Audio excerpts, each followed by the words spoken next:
So with that, I'd like to introduce Dr. Edel O'Connor. She is the Business Development Manager for the Irish Maritime Development Office at the Irish Marine Institute.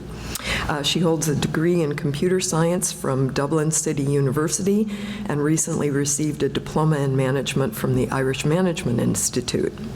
Over the past few years, Edel has led the strategic development and implementation of the National Marine Technology Program and associated Smart Ocean Initiative to marinize Ireland's existing strengths across ICT and engineering into new areas of the blue economy.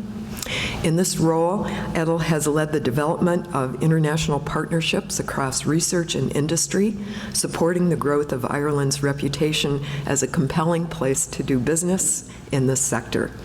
Edel has also been closely involved with the strategic development of actions associated with Ireland's integrated marine plan, harnessing our ocean wealth, and in particular led a number of highly successful events promoting Ireland's digital ocean opportunity. Please welcome Dr. Edel O'Connor.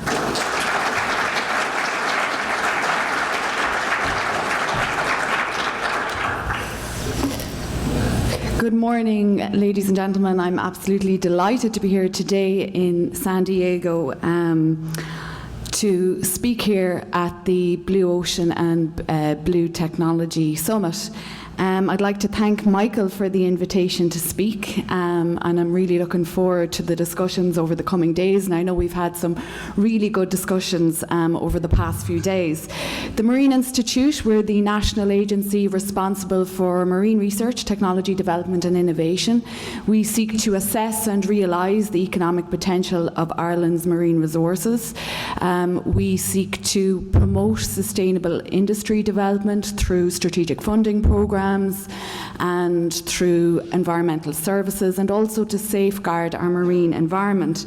I'd like to also take this opportunity to congratulate Michael, Greg and the team at the Maritime Alliance on the organisation of a fantastic week of events here in San Diego, which is really helping to bring together a community across the international arena to progress ideas and how we can collectively shape the future of the blue economy through innovation in new technology and data. So this is an image that I took from the top of Mount Brandon in County Kerry on the southwest coast of Ireland.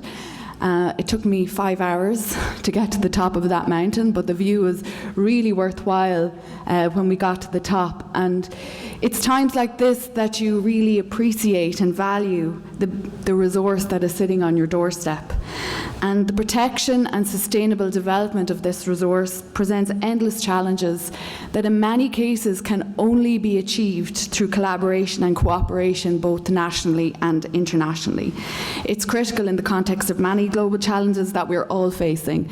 So in the context of climate change, in the context of food, in the context of energy and sustainability.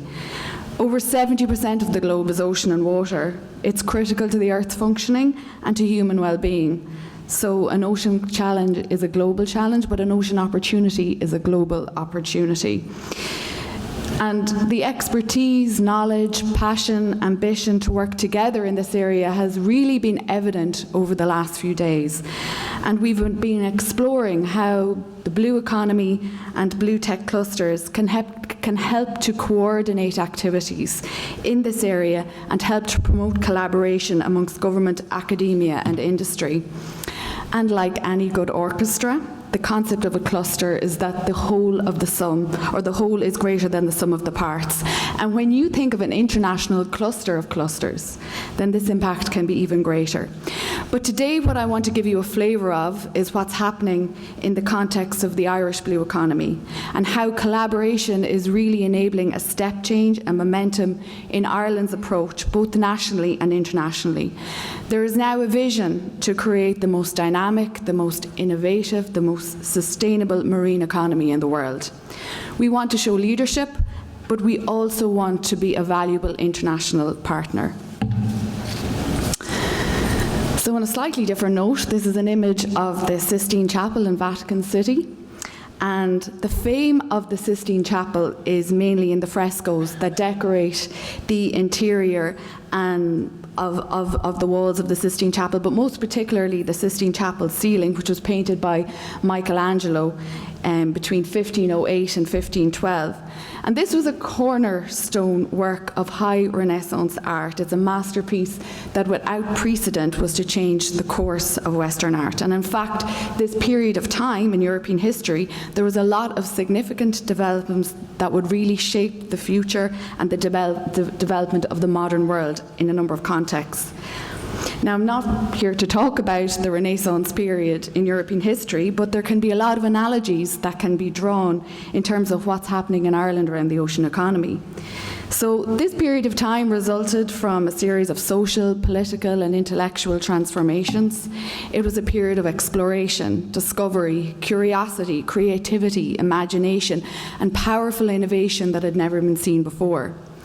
There were changes in thinking during the Renaissance. New ideas in art, science, astronomy, religion, literature, maths, philosophy and politics were all developed and advanced. And what we are seeing now is a real renaissance of Ireland's blue economy, a rediscovery and new appreciation of our ocean wealth and its social, economic and environmental value. And there are a series of actions being implemented around that that's really helping to shape the future of our nation. It's a period of time that's going to be characterised by new ways, new approaches, new thinking, and a real thirst and ambition to drive more from our ocean wealth. So what do we mean by our ocean wealth? So taking our seabed area into account, Ireland is one of the largest EU states. We have sovereign or exclusive rights over one of the largest land-to-sea ratios at a 10-to-1 ratio. So 90% of Ireland is actually water. So 220 million acres of ocean area, 880,000 kilometres, strategically situated on the western edge of Europe and on the European Atlantic seaboard. Our coastline is 7,500 kilometres, is longer than that of many European countries, but yet we've always seen the sea as, or the land as our primary provider of food and fuel. So our coastline, inshore and offshore waters contain some of the largest and most valuable sea fisheries resources in Europe. It's an ideal location for finfish, shellfish and seaweed aquaculture.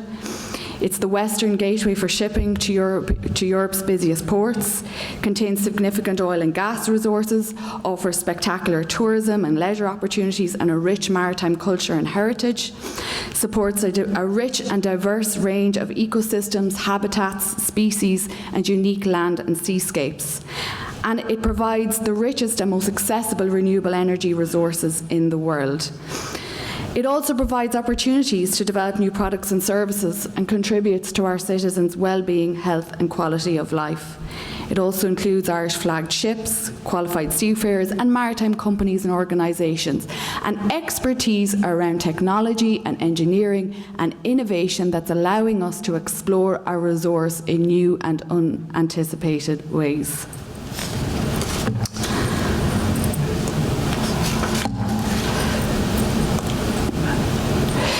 So sometimes for things to happen and for a period of change to commence, you need a little bit of luck and what we would sometimes call the alignment of stars.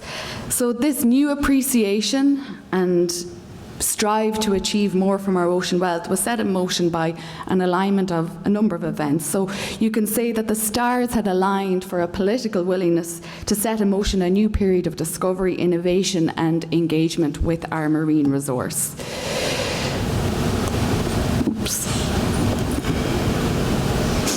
So, in March 2011, Minister for the Agriculture, Food and Marine, Minister Simon Coveney, was appointed. And Minister Coveney had a real passion for the marine. He was a keen sailor. He was involved, he took a challenge to raise money for charities, saving money, or raising money by sailing around the globe with his family. And himself, along with our Taoiseach, Enda Kenny, who also had a historical alignment with the marine. His grandfather was a lighthouse keeper at our Loophead Lighthouse, launched in 2012 a consultation process on how we can achieve more from our marine. And our Taoiseach, our Prime Minister, wanted to see us reconnect to the sea in a way that harnesses the ideas, innovation and knowledge of all our people at home and abroad, and wanted to see us setting out to secure for ourselves and our children the social, cultural and economic benefits that our marine assets could deliver. And our ocean wealth has actually spanned 3 consecutive administrations since that. Meanwhile, on an EU level, the EU's Europe 2020 strategy was launched to make a concerted effort to address the economic downturn and stimulate economic recovery. And in 2007, the Integrated Marine Policy for the European Union was launched, and as part of that, the EU Strategy for the Atlantic in 2011 and the EU Blue Growth Strategy in 2012 as the marine contribution to Europe 2020. And like our ocean wealth, it would seek new and innovative approaches to economic recovery in the European Union. So the Integrated Marine Plan for the European Union also looked at other areas, so maritime spatial planning, integrated maritime surveillance, marine knowledge, and launched a series of sea basin strategies. So what was particularly relevant for Ireland was the EU Strategy for the Atlantic in 2011 and the Atlantic Action Plan in 2013. So the European Union Strategy for the Atlantic, involving Ireland, Spain, Portugal, France and the UK, identified a number of priorities. So looking at implementing the ecosystem approach, so making sure we were protecting our marine resource, reducing Europe's carbon footprint, so looking at climate change, marine renewable energy and low emission maritime transport, and exploiting the Atlantic's seafloor natural resources, so marine raw materials, fuel, pharmaceuticals and marine knowledge, responding to threats and emergencies, and very importantly, socially inclusive growth, so coastal community initiatives, maritime clusters, training, tourism. And harnessing our ocean wealth both took account of these opportunities and tried to help shape them. So during the Irish presidency of the EU in 2013, the action plan for the Atlantic was secured. And this prioritises marine entrepreneurship and innovation, protecting, securing and enhancing the marine environment, accessibility, connectivity and regional development. And there are a number of events being held around the Atlantic Action Plan, multiple events from both the member state perspective and jointly, and that are trying to promote these actions and develop joint collaborative projects between member states in this area. It was also during the Irish presidency that the Galway Statement was signed, which launched an Atlantic Ocean Research Alliance between the EU, Canada and the United States. So in that image you can see the signing of the Galway Statement on Atlantic Ocean Cooperation in Galway, the 24th of May 2013. You've Senator David Wells from the Parliament of Canada, Ms Maria Damanaki, EU Commissioner for Maritime Affairs and Fisheries, Maura Geoghegan-Quinn, the EU Commissioner for Research, Innovation and Science, Dr. Kerry-Ann Jones from the US Department of State, and Mr. Enda Kenny, the Taoiseach, or Prime Minister of Ireland. And the Galway Statement established a formal Atlantic Ocean research collaboration between the EU, its member states, the United States and Canada that would build on existing initiatives and programs to increase coordination of ocean research cooperation, identifying a number of priority areas such as the marine ecosystem approach, observing systems, marine biotechnology, aquaculture, ocean literacy and seabed and benthic habitat mapping. And a lot of this is built out of relationships, collaboration. So you can see an image there of your Chief of NOAA, Dr. Catherine Sullivan, with our Taoiseach, Enda Kenny, and the Chief Executive of the Marine Institute, Dr. Peter Heffernan, who was visiting Ireland last year on holidays and met our Prime Minister. So it's all about those collaborations and a real step change for transatlantic ocean science. Maura Geoghegan-Quinn, who was the EU Commissioner for Research and Innovation at that time, doubled the budget for research and innovation in Europe. She came from County Galway, a coastal community in Galway. She had a partnership with the Greek Commissioner for Maritime Affairs and Fisheries at the time, And, together over a cup of coffee, actually, they came up with this concept of reaching out across the Atlantic and developing a transatlantic ocean research partnership. So the political willingness is there, the collaborations are there, and during that time, the EU budget, there was a focus area on blue growth. And since that, those collaborations have been gaining momentum. So the European Union has invested over 120 million in Horizon 2020 projects related to the Galway Statement. Canada has launched the Ocean Frontiers Institute, so a 220 million Canadian dollar investment, and the Marine Institute is a collaborator in that particular partnership. And the NOAA, the lead implementation agency from the United States, for the Galway Statement, is extremely active in the working groups and is committing resources around seabed mapping. And there's significant investment through a process of grant calls from the NSF and NASA. So significant initiatives are happening, and it's a real step change in collaboration. And I guess, there's a slide missing there.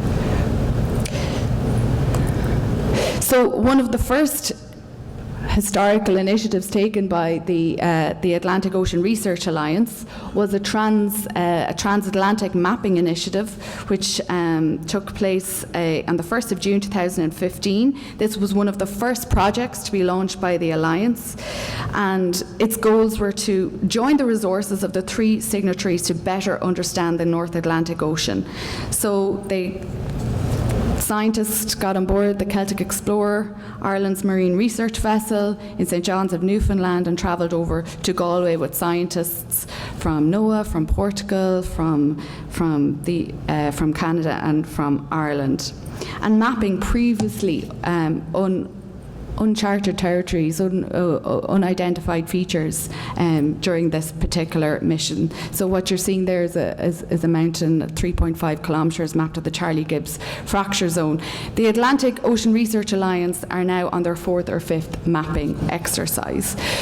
But now that we've set the context, I guess, for how some of these things have happened, I just want to move back just to talk about transforming a national ocean economy and the steps that were taken to do that in Ireland.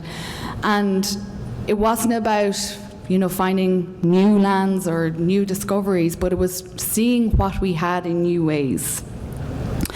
So John Cotter launched or has written over the last number of years on transforming industries, leading changes in industries, why transformation efforts fail. And this is a useful model in terms of describing how we led change in terms of our ocean industry. So firstly, it's about creating a sense of urgency. So can your leaders describe an opportunity that will appeal to individuals, that will appeal to their hearts and their minds, and use this statement to raise a large group of volunteers? Is there a big opportunity? Can you identify it? Can you communicate it? Can you articulate it? Can you connect with an external change factor with a special capability of your organisation? So what do you have, or what capabilities do you have that can link in with this particular initiative? What are the stakes if you succeed? So in Ireland, from 1995 to 2007, the economy was growing rapidly, averaging at 6% per annum, and we had what was called the Celtic Tiger. And unfortunately, in 2008, that all came crashing down with the real estate market. Economic activity dropped sharply, and the country entered into a recession for the first time in more than a decade. So that period of time created a sense of urgency amongst the government, is that we had built an economy around things that really weren't sustainable, an inflated real estate market, construction. So what could we do to change that? What were our resources? And this is where the concept of the real map of Ireland came from, and looking at, okay, we have 220 million acres of resource on our doorstep. Then why is our GDP only at 0.8%? Why, considering that 90% of Ireland is underwater, why are we not achieving more from that, considering it's a 1.2 trillion market and the average GDP from the ocean economy internationally is 2%? Why can't we achieve more impact from that? What kind of additional growth can we get in the wider economy? So it was looking at this resource and looking at how to harness it in new ways. So with that, in 2012, the government launched after consultation with industry, consultation with agencies, the Interdepartmental Marine Coordination Group, set up in order to achieve more from our marine resource, launched Harnessing Our Ocean Wealth. This particular plan was based on consultation. It was based on a joined-up approach across government. Multiple agencies are engaged in developing the marine sector, and so success is determined with regards to specific outcomes in terms of job creation and economic growth. So a number of targets were set across various sectors. So looking at the seafood sector, what can we achieve? Looking at the seafood sector, what we can achieve, or how we can achieve more from fisheries, aquaculture, seafood processing, looking at maritime commerce and ship leasing, how we can achieve more there, marine and coastal tourism, marine ICT and biotechnology, ports, marine manufacturing, engineering, offshore oil and gas. So it spanned a range of sectors and looked at identifying specific economic targets that we could achieve in each of those sectors. So it wasn't just a figure to double our GDP to 2.4% by 2030 and increase turnover to 6.4 billion by 2020. It wasn't a figure that was just taken out of the air. It was based on economic analysis. And what do you need to deliver on that? Well, you need to build a guiding coalition. So real collaboration is about stepping outside of traditional institutional structures and focus on results. So the government really had to, this couldn't be a one department ambition. We really had to look at a whole of government approach. So now we have the Marine Coordination Group, which has senior representatives from government departments that meet every month, chaired by the Minister for Agriculture, Food and Marine, and it's led from the Department of the Taoiseach, so from the highest levels of government. So it's really about bringing people across boundaries, bringing people to work together to achieve what needs to happen, because the blue economy does not just touch fisheries, it doesn't just touch energy, food, it crosses a wide spectrum of areas that need to be addressed. Next, it's about forming a strategic vision and initiatives that can help to achieve your ambition. So I'm not sure if that's. So anyway, I'm sorry, you can't really see the top of that slide. So anyway, I'll move on. So our ocean wealth, so the vision was our ocean wealth will be a key element of our economic recovery and sustainable growth, generating benefits for all our citizens, supported by coherent policy, planning and regulation, and managed in an integrated manner. So it's about across three particular goals. So looking at a thriving maritime economy, so the sustainable economic growth of our marine and maritime sectors. Looking at healthy ecosystems, so protecting and conserving our rich marine biodiversity and ecosystems, managing our living and non-living resources, and implementing and complying with environmental legislation. And then engaging with the sea, so building on our maritime heritage, strengthening our maritime industries, strengthening our maritime identity, increasing our awareness of the value, and engagement and participation by all. So apologies, I'm not sure if it's because it was moved over. Can't really see. Anyway, I'll move on. So then it's about implementation. So there were 8 enablers set up in order to achieve these visions and goals. So looking at, making sure the regulatory environment is investor ready. What do we need to achieve in terms of governance? we need to be able to protect and secure our environment. We need to make sure that we're maintaining a clean, green, marine reputation internationally. We need to look at business development, marketing, promotion, marine research, knowledge, technology and innovation, capacity, education and training, infrastructure. What infrastructure do we need to invest in?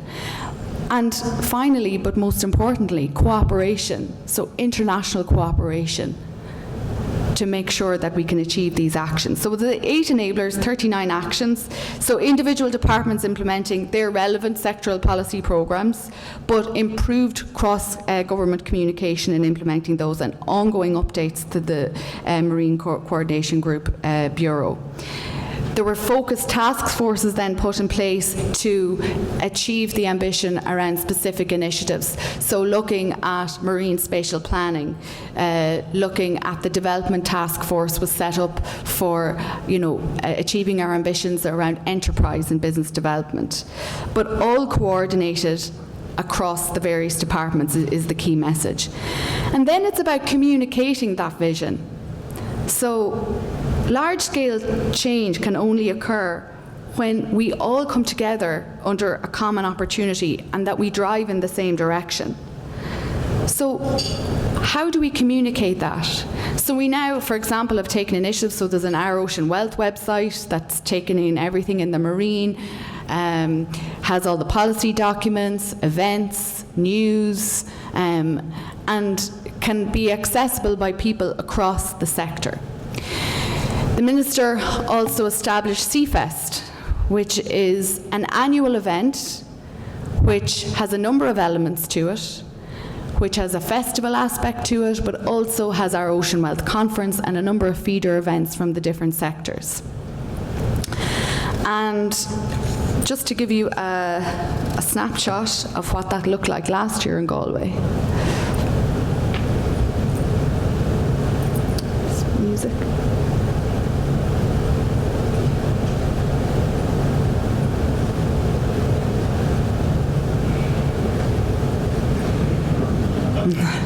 That's made out of paper, by the way.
So this Seafest took place in Cork the year before that. It was in Galway this year. Over 60,000 people came to the ports over the weekend. It will be in Galway again next year, and I'd like to take this opportunity now to invite you all to Galway next year for Seafest 2017. As I mentioned, it's not just about the festival aspect. There are a number of conferences that take place around. So the Digital Ocean Conference was looking at Ireland's opportunity around marine technology development. We had a number of industry ICT companies speaking at that event, talking about projects, real projects that they had done in the marine in Ireland and with international partners.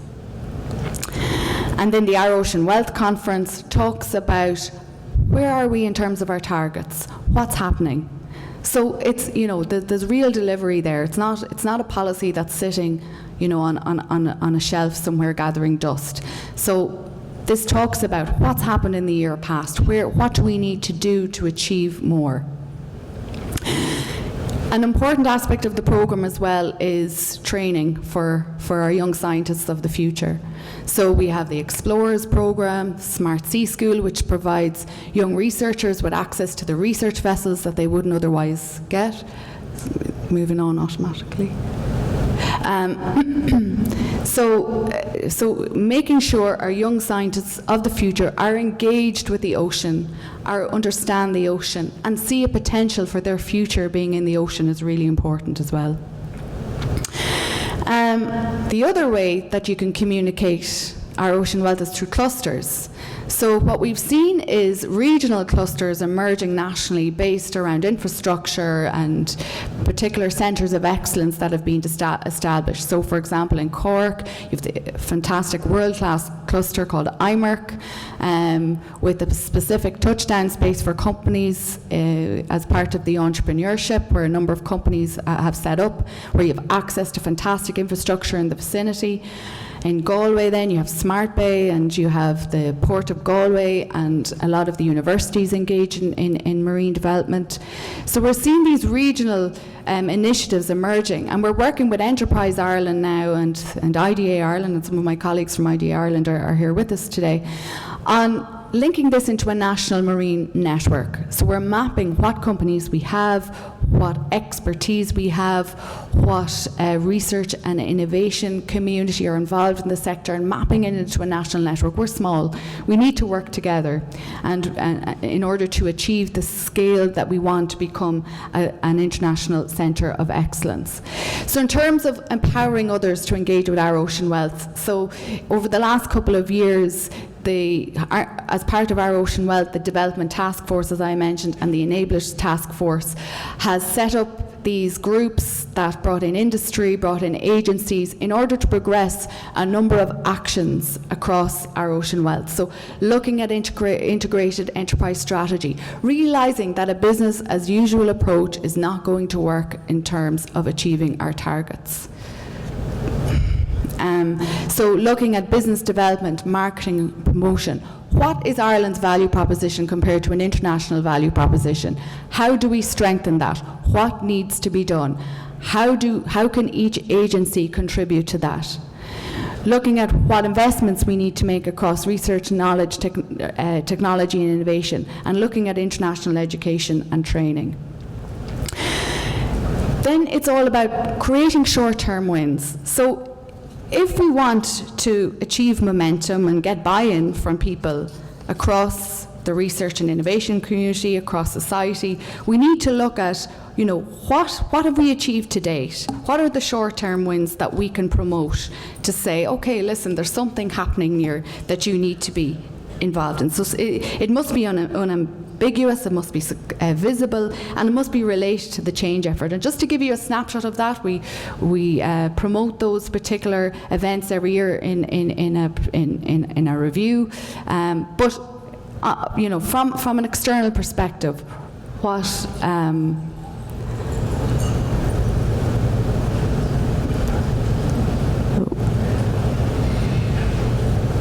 happening there? So from an external perspective, what are the types of wins that we are seeing?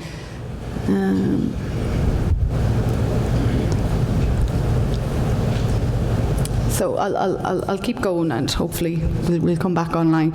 So I'm not sure if you were at the event yesterday out in Scripps. So after being in Scripps yesterday, I think I want to move to San Diego. So we have a fantastic resource, but sometimes we don't get the weather. So you might have seen John's presentation on Smart Bay. So we have a national test and demonstration site now in Galway Bay that has a variety of infrastructure, including a subsea cabled observatory that can support marine technology development, that can support ocean energy development. And this has emerged over a period of time. So it's not something that happened today or yesterday. The Smart Bay pilot started in 2008, and it takes this time to get these initiatives off the ground. And the cabled observatory is one of the first cabled observatories out into the Atlantic, and we see that as being extendable. So it's a 4-kilometre cable at the moment, but we see that as something that can be extended right out into the Atlantic Ocean. IMERC, as I mentioned, a world-class cluster of talent and capability in maritime and energies established in Cork, and I know we've keyed some here, from IMERC and the entrepreneurship in Cork. The entrepreneurship was launched as part of the cluster, a world-first BlueTech incubator. So both multinational companies, startups, SMEs, a co-creation space for these companies, where they can access expertise, access knowledge, where they can access infrastructure, where they have access to a variety of services. And the government invested €15 million in a national ocean test facility on that site also, as part of the National Marine Renewable Energy Centre. So LEAR is the National Ocean Test Facility. It's world-class facilities, ocean basin test tanks, and you name it, they have it down there. So it's a really interesting community of both infrastructure, developers, industry, and academia. So the government also announced an investment of 25 million, which was 30% co-funded by industry, in a marine and renewable energy centre. So that was set up in order to harness the potential across the academic community and make sure that it was excellent science and impact. So it wasn't just funding one university, funding multiple universities in the Marine Renewable Energy Centre, but that it had to be industry focused, 30% funded by industry and real industry projects. And all of this has been connected into, just to give you an example from an ocean energy perspective, all of this has been connected into one value proposition. So you don't have individual institutions presenting their value proposition. It's a coordinated, joined up approach. And just to give you an example of that on the ocean energy side.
So you can see that the aim is to have a joined-up approach across agencies, across our offering across academic institutions and infrastructure to create a pipeline of activity in the ocean energy industry.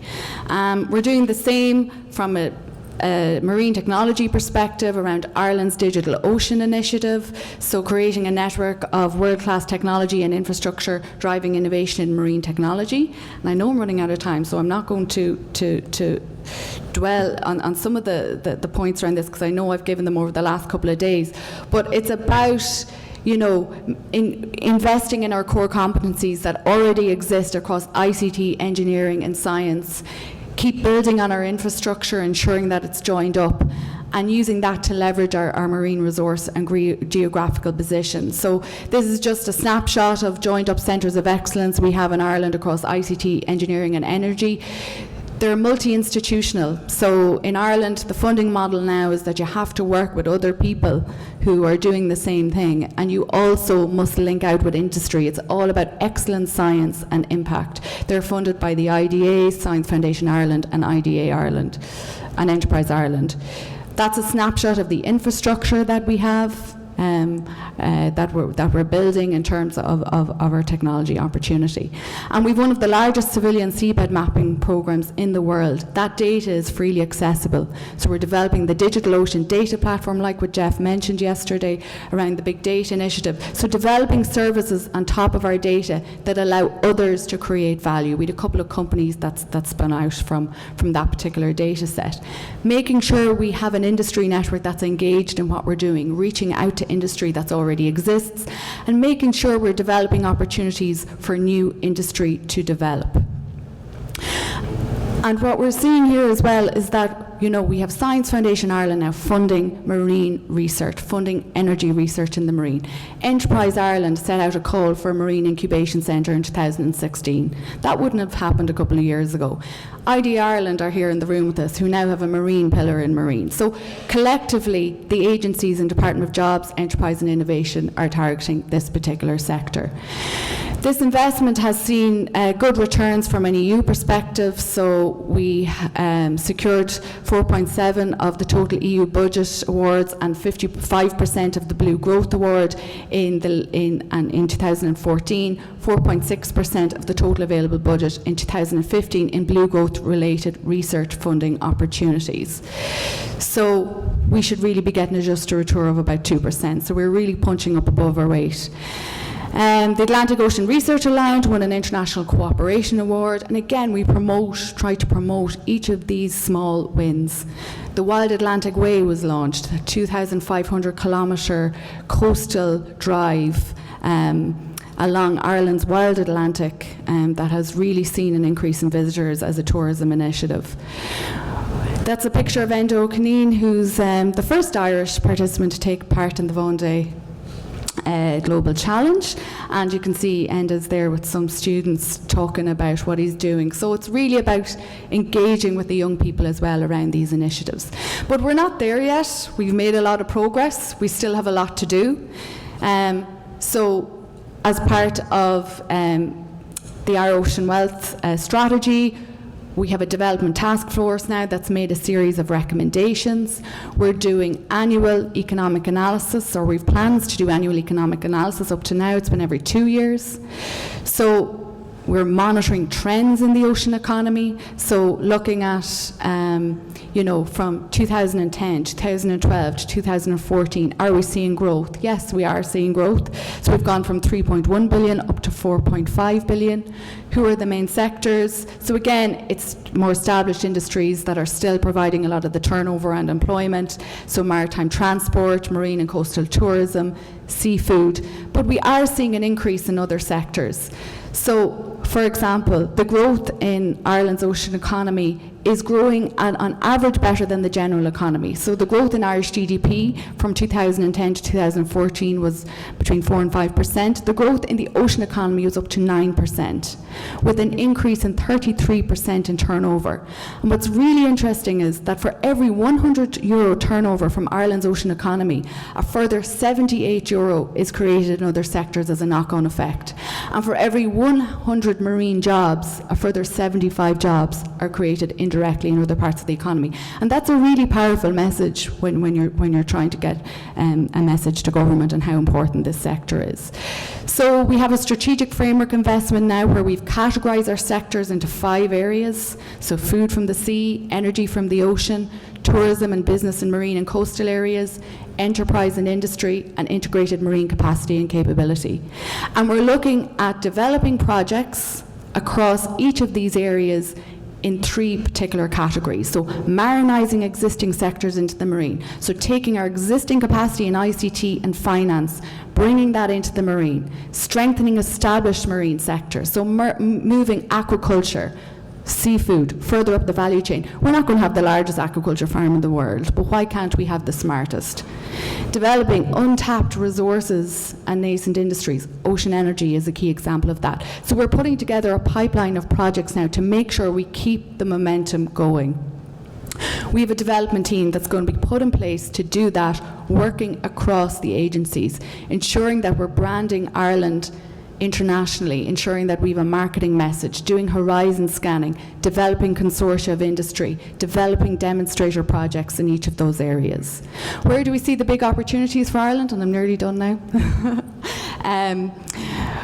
Cruise tourism. So we're looking at our ports, and a couple of the ports have recently put in planning applications, one recently approved, to increase their facilities to accommodate larger vessels.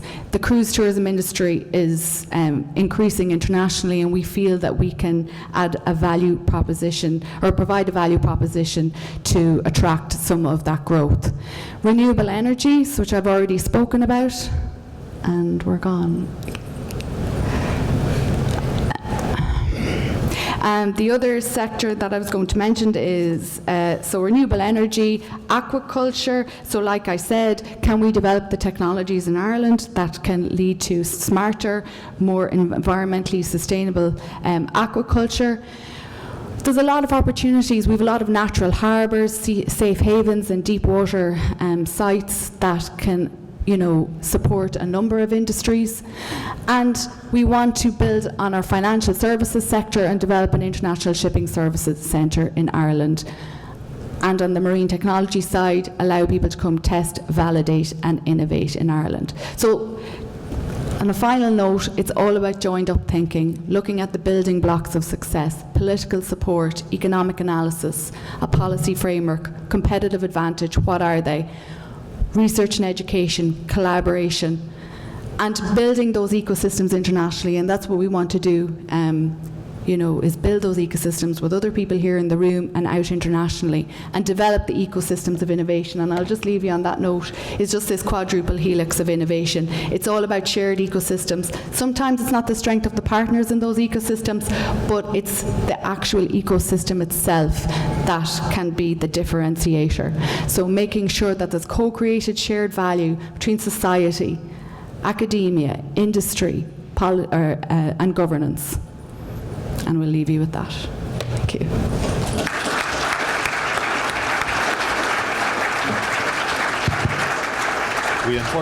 We unfortunately don't have time for questions, but I'm sure people want to talk to you. This was one of the topics that we were particularly excited about, because Ireland, rather uniquely, has this Our Ocean Wealth concept for the whole country. And many of us should be emulating what you're doing. You're obviously smaller than many of our countries, but I think it's incredibly powerful as a model. So thank you very much, Edel, for coming with us.